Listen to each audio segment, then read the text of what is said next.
Newsworthy? I agree, and a little bit of background as to kind of where I'm coming from on this. Of course, I am a graduate from You're from Tonganoxie yeah. High School, so I went to this high.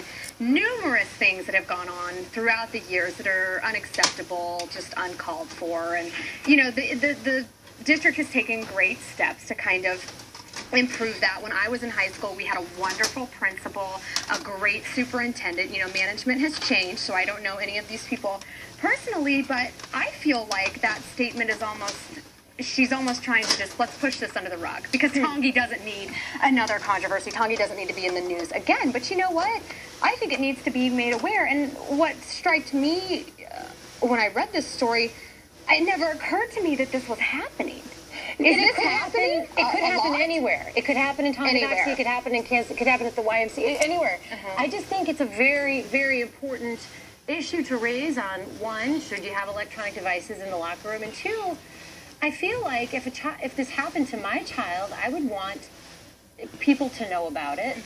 So on so many layers and so many levels, I found the story so upsetting. I'd love to know what our Facebook friends think. Definitely. Let us know what you think about the story, the issue, the superintendent's response. I think she could have worded that statement in a better way. To me, it kind of seemed like, you know, let's sweep this under the rug. I agree. Kids should be able to go to school and make mistakes without ending up on the evening news, because it is a safe place. But I think her statement was issued in a poor manner. And we're not releasing the name of the student who did this, because clearly she made a poor choice.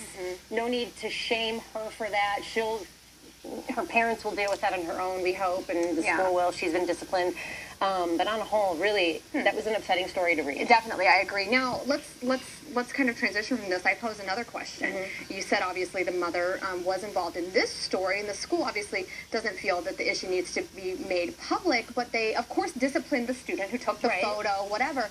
But here's a question I have for you. Is it ever okay for parents to take things into their own hands? Now, here is kind of where this story stems from. A Today survey asked if it is ever okay to discipline someone else's child. Now, more than 8,000 people responded. The responses were basically split 50-50. We're clearly getting in trouble at Jenny Sanderson's house.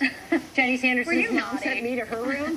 Yes, I was being a brat. I deserved it, and I think my mom told Mrs. Sanderson, good for you. She deserved to get sent to her room. So I feel like you have to obey the parents' rule at the house you're in. You're totally on point. This is a speaker, a psychologist from Harvard University. He says when your child's friend comes over to play at your house, he or she should abide by your rules. If the friend is doing something you don't allow, such as jumping on the couch or just being an all-around brat, wearing his shoes in the house, you have the right to speak up. And I clearly remember at like birthday parties, my mom, she would like call people out, and I'm like, Mom, that is so embarrassing. These are my mom. Let them wear their shoes in the house, Mom, just this once. But now that I'm older and I'm an adult, I can totally see where she's coming from. Yeah, you know? Absolutely. I mean, here's the thing. You don't want to go up to someone else's kid at the park and scold them for, I mean, unless that child is bullying your child, then you can say, hey, leave my child alone. It's a fine line. It's a fine line. But if you're at their house and you're being a brat, then those parents are in charge. Mama can call you out. Yeah. I got called out. Mrs. Sanderson, I am sorry. I was a handful. Okay, I love the couple you're about to meet. Not the younger couple, the parents of the girl. Like so many young people in this. Well, we just tried to take a selfie, and we took like 30 of them, and I was like, we look terrible. We're not posting these anywhere.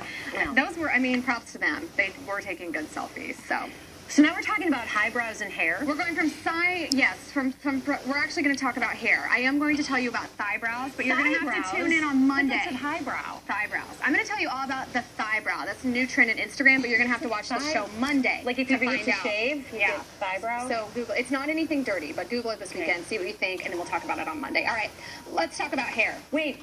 Just because you're old. Should we really be telling people to Google thigh brow? Is this safe for work? It's well, maybe do it at home. It's not anything dirty, though.